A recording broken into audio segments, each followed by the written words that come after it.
तो दोस्तों आपको याद होगा कि 2018 अक्टूबर के अंदर भारत ने एक डील साइन करी थी रशिया के साथ, जो कि एक 5.5 बिलियन डॉलर की डील थी, जो कि बहुत बड़ी डील थी भारत के इतिहास में। और भारत उससे खरीदने वाला था 5 S-400 डिफेंस सिस्टम। आज के टाइम तक भारत के पास 3 S-400 की डिलीवरी कर चुका है रशिया, और फ्यूचर में और 2 जो बचे हैं उनकी भी डिलीवरी हो जाएगी। पर लेकिन आज के टाइम पे एक शॉकिंग रिपोर्ट आई है S-400 से रिलेटेड। तो इस वीडियो के अंदर मैं कंप्लीट इन्फॉर्मेशन दूंगा इस न्यूज से रिलेटेड। अगर आपने सब्सक्राइब नहीं करा अभी तक तो आप सब्सक्राइब कर लो, क्योंकि ज्यादा लोग हमारी वीडियो देखते हैं पर उन्होंने सब्सक्राइब नहीं कर रखा। दोस्तों पहली बार भारत ने अपना जो S-400 डिफेंस सिस्टम है उसको यूज कर लिया है। इसको यूज करने के बाद जो रिजल्ट निकल के आए हैं ये बहुत ही शॉकिंग रिजल्ट है भारत के लिए भी और रशिया के लिए भी। भारत ने आज के टाइम पे S-400 को कुछ ऐसा यूज करा है कि इसके आसपास कंप्लीट ऐसा वातावरण बना दिया गया था कि 4 से 5 लड़ाकू विमान इंडिया के ऊपर अटैक कर रहे हैं, यानी कि S-400 को डिस्ट्रॉय करने के लिए आ रहे हैं। उसके बाद सक्सेसफुली S-400 ने इन सभी लड़ाकू विमान को इंटरसेप्ट भी करा और मार के भी गिरा दिया।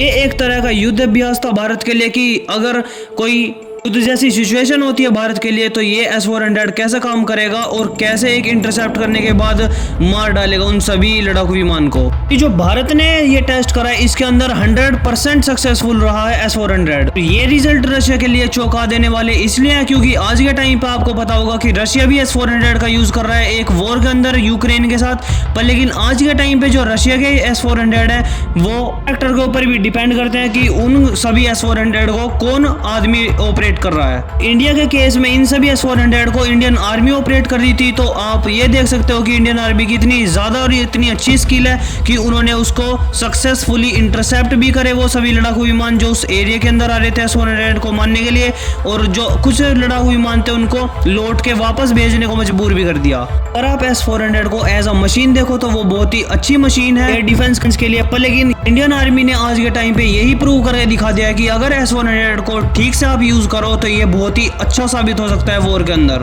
क्योंकि आप यकीन मानिए 100% रिजल्ट निकाल के देना एक बहुत ही बड़ी बात हो जाती है। लेकिन आज के टाइम पे कुछ आलोचक ऐसा भी बोल रहे हैं कि जो इंडियन आर्मी ने इसको ऑपरेट करा है वो तो पता था, इंडियन आर्मी को फुल इंफॉर्मेशन थी कि कितने लड़ाकू विमान इस S-400 के ऊपर अटैक करने वाले हैं और कैसा इन्वायरमेंट रहेगा जब युद्ध का माहौल होता है। पर लेकिन उस टाइम पे तो पता ही नहीं चल पाता कि दुश्मन देश कौन सी मिसाइल मार रहा है या फिर कौन से लड़ाकू विमान से एक अटैक करने वाला है। वॉर की सिचुएशन में तो ये भी पता नहीं होता कि कौन सी दिशा से वो अटैक करने वाले हैं। वॉर की सिचुएशन में बस आपको इंस्टेंटली रिएक्ट करना पड़ता है। ये जितनी भी कंडीशन मैं आपको बता रहा हूँ ये सभी रूस के साथ भी हो चुकी है।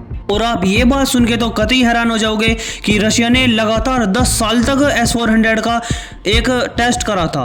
उन टेस्टों के अंदर ये S-400 100% सक्सेसफुल रहा था और एक बार भी फेल नहीं हुआ था। रशिया ने इन सभी टेस्ट का एक रिजल्ट निकलने के बाद ये भी दावा कर दिया था कि S-400 जो अमेरिका का F-35 और F-22 रैप्टर 5th जनरेशन के फाइटर जेट है जो स्टेल्थ फाइटर जेट है उनको भी एक मार सकता है S-400। लेकिन जब आज के टाइम पे यूक्रेन युद्ध में रशिया इस S-400 का यूज कर रहा है तो इसका सक्सेस रेट जो है वो बहुत ही ज्यादा डिक्रीज हो रहा है। इसीलिए भारत के लिए भी ये कहा जा रहा है कि भारतीय सेना को भी इसका S-400 का कुछ ऐसा टेस्ट करना चाहिए अनकंट्रोल इन्वायरमेंट हो, यानी कि ये भारतीय सेना को पता ना हो या फिर जो भी S-400 को ऑपरेट कर रहा है उसको ये पता ना हो कि किधर से लड़ाकू विमान आ रहा है या फिर किधर से मिसाइल लॉन्च हो रही है। यानी कि एक तरह से जो भी S-400 को ऑपरेट कर रहा है उसको कोई भी इंफॉर्मेशन ना मालूम हो, बल्कि उसको एकदम इंस्टेंटली रिएक्ट करना है उस सिचुएशन के ऊपर। कि देखना होगा कोई इंडियन आर्मी या फिर कोई भी ऐसा टेस्ट करता है तो मैं एक वीडियो लेकर जाऊंगा। अगर आपने सब्सक्राइब नहीं करा तो आप सब्सक्राइब कर लो, क्योंकि ऐसी न्यूज से रिलेटेड मैं वीडियो बनाता रहता हूँ। आपका क्या व्यू पॉइंट है S-400 के ऊपर आप कमेंट सेक्शन में जरूर बताना।